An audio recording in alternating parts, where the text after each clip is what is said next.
falar sobre o melhor método de organização para o seu conhecimento, para suas atividades em 2025. Eu tenho estudado bastante sobre a questão da gestão do conhecimento pessoal, como fazer desde as minhas anotações, como é que isso pode ganhar força para mim executar mais projetos, e organização é uma das partes desse sistema, como eu já falei em alguns outros vídeos. Se você não viu, confira também os outros vídeos sobre organização para você entender onde é que isso se encaixa. Mas eu vou falar sobre esse método e sobre alguns dos princípios que tem norteado no meu próprio sistema. E eu tô de férias agora da faculdade, né, especificamente. Tô finalizando minhas férias, na verdade. E eu estava fazendo uma reforma desse sistema, né, que eu comecei de forma mais consistente a partir do livro Construindo o Segundo Cérebro e, enfim, da minha aplicação diária também com relação a esse tema, de forma pessoal, que eu já tinha tido contato até na empresa Júnior, e eu decidi que eu estava precisando de fazer uma reforma no meu próprio sistema da organização especificamente, porque um dos princípios, né, que é a certa descoberta ali, que eu vou falar daqui a alguns instantes, ele estava sendo um pouco violado no meu sistema, né? Eu não estava tendo tanto essa descoberta fácil ali das minhas anotações e principalmente das minhas áreas também. Eu acho que a parte de projetos estava bem, caminhando bem ali e tudo mais, mas eu queria dar mais ênfase às minhas anotações, às próprias áreas e recursos ali também. E essa reformulação de ambiente, né, de deixar as coisas mais visíveis, tem impactado bastante também. Já gravei 2 vídeos, estou um pouco cansado. No caso do Caô também. Mas enfim, mas só essa organização de ambiente, deixar as coisas mais visuais, usar um pouco mais das galerias no Notion ali, para deixar de fato com mais imagens mesmo, ao invés de só o texto ali, um pouco mais de cor também. Isso eu já estou colhendo assim um pouco dos impactos disso na minha própria produção em si, né? Então, nesses vídeos também, esse já foi um projeto que já foi um pouco facilitado através da sua organização, por isso que eu também decidi fazer esse vídeo sobre como esse método de organização, que é uma reformulação também de ambiente, impacta tanto nos meus projetos, mas também na minha gestão de conhecimento pessoal como um todo. E um dos grandes problemas assim do nosso contexto, né, da nossa época de 2025, provavelmente, é que a gente tem muitas informações, né? Há um excesso de informações e, de certa forma, da disponibilidade disso, o que é um grande ganho, como a gente já teve outros ganhos nesse sentido na humanidade, né? O conhecimento, por si só, é um grande ganho, apesar de poder também levar para caminhos desastrosos, né? Tipo guerras e coisas desse tipo, mas, de forma geral, o conhecimento, ele ajuda bastante a gente, né? Então, ele já causou grandes revoluções, por exemplo, outro fator histórico aqui, a popularização da imprensa, né? É uma das coisas que a gente estuda em história, principalmente se você já fez o Enem, a popularização da imprensa com Gutenberg, se eu não me engano. Se eu estiver enganado, me desculpa. Também foi uma dessas grandes revoluções, né? De espalhar mais o conhecimento e causar evoluções a partir disso também, mudanças para bem e para pior, mas de forma geral para o bem.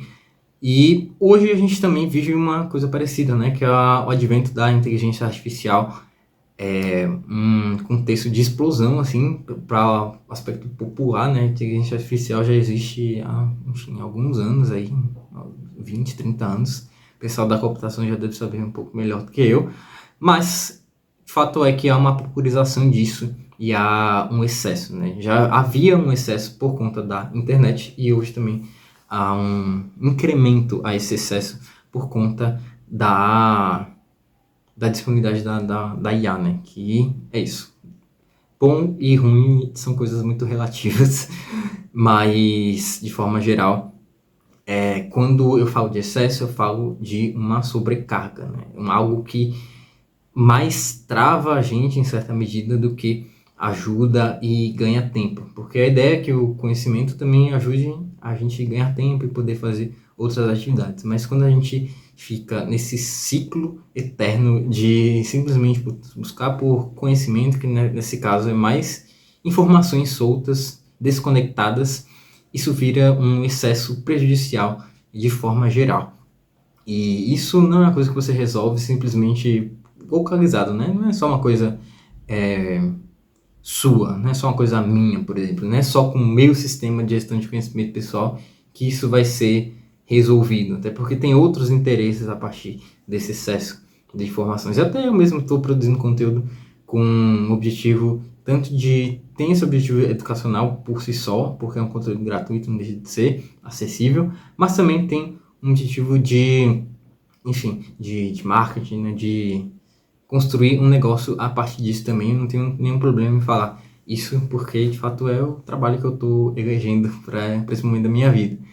Mas isso sou eu, né? Imagina as grandes empresas, a Coca-Cola, a Nike, a Adidas, como é que a mídia é produzida a partir disso, e é proposital, de certa forma, esse excesso, ou é ocasional.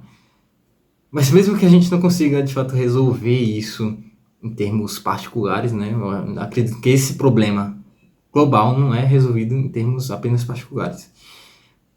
Há como a gente, de certa forma, fazer um certo contra-ataque a isso no nosso âmbito mais privado, e a partir daí também construir coisas maiores coletivamente, né?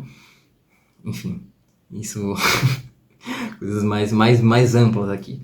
Mas o fato é que se você está buscando a sua própria organização e como diminuir um pouco desse excesso, acredito que esse sistema de organização pode ser bastante útil, porque voltando para o princípio lá da própria organização, a ideia é que a gente consiga fazer um ambiente que deixa essas informações em excesso mais disponíveis para a gente conseguir articular elas e produzir a partir disso, e a produção pode ser muito relativa ao seu contexto, né? Então, não é simplesmente a produtividade ampla, né?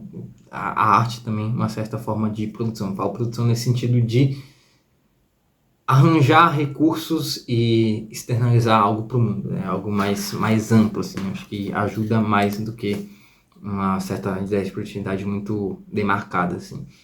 Então, a partir da organização a gente consegue ter essa disponibilidade e fica mais fácil de descobrir. Então, esse é um dos grandes princípios que facilitam qualquer sistema de organização. O quanto que aquelas informações vão estar disponíveis à descoberta. Quanto mais disponíveis, né, mais fácil, melhor tende a ser a organização. E a partir dessa disponibilidade de informações, isso, além de facilitar o próprio trabalho em si, também tem um potencial de ser um ambiente mais motivador. É algo que te dá mais contexto ali. Quando você tem as informações mais à disposição, ideias, coisas que te inspiram externamente, também há um certo impacto na nossa motivação pessoal.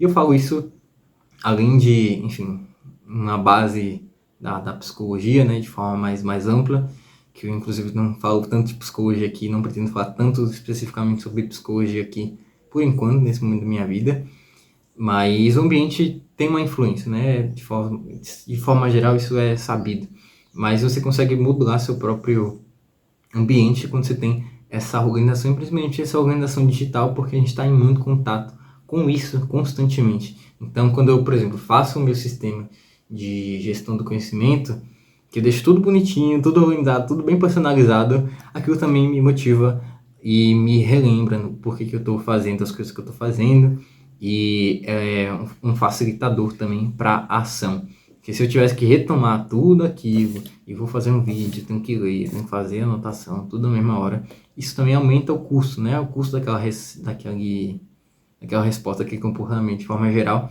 Então, o simples fato de facilitar ajuda a motivação. Não é só isso que vai ajudar a sua motivação, ficando bem claro aqui, mas é uma das variáveis, digamos assim. E aí, por exemplo, aqui, eu tô com esse roteiro, né? Então, eu tenho o roteirinho aqui na minha tela e ele tá organizado, porque ele tá aqui disponível para mim. E ele tá numa coisa mais ampla. Eu vou fazer outros vídeos também mostrando mais minha tela do computador, né, para ver isso de forma mais visual, ajudar também vocês a se motivarem a assistir o vídeo. Mas a ideia é isso, e a ideia também é que essa forma de organização seja mais simples. E aí que entra de fato o método que eu tenho elegido, né, para fazer minha própria organização, que também tem modificado a partir de outras leituras e até da minha própria experiência, né? A própria expressão daquele seu conhecimento, da sua prática também tem repercussões no seu próprio sistema e leva a reformulações. Por isso que a personalização é uma coisa importante, ainda mais se tratando da gestão do conhecimento pessoal. E esse tão método simples que eu tenho construído, né, todo um contexto para falar sobre sobre ele, é o método PARA, que foi formulado pelo Thiago Forte, nesse livro aqui, Construindo um Segundo Cérebro. Ele tem um livro especificamente sobre o método PARA, que é bem legal também, que eu já li. Bem rapidinho esse livro, de forma digital, não tenho todos os livros às mãos. Mas o método PARA, por que tem esse nome, né? Para você parar, ficar parado na organização, é simplesmente um acrônimo. Eu acho que isso é um acrônimo. Enfim, esqueci agora. Mas são para as 4 letras que formam a palavra, que é projetos, áreas, recursos e arquivos. Então, essas 4 letras formam um método PARA, que é um método de organização super simples, assim. Ele não é fácil de se fazer inicialmente. Na verdade, eu também acho ele relativamente fácil. Mas a questão é que ele é simples. Você tem toda a sua organização em 4 pastas base, assim. É possível fazer essa organização. É assim que eu tenho me organizado nos meus sistemas, tanto de anotação, tanto também do Drive, por exemplo, né, de arquivos. E é uma forma muito mais intuitiva, não é intuitiva na verdade, mas é muito mais objetiva, muito mais facilitadora da organização, que é você organizar em termos de disponibilidade através dessas categorias.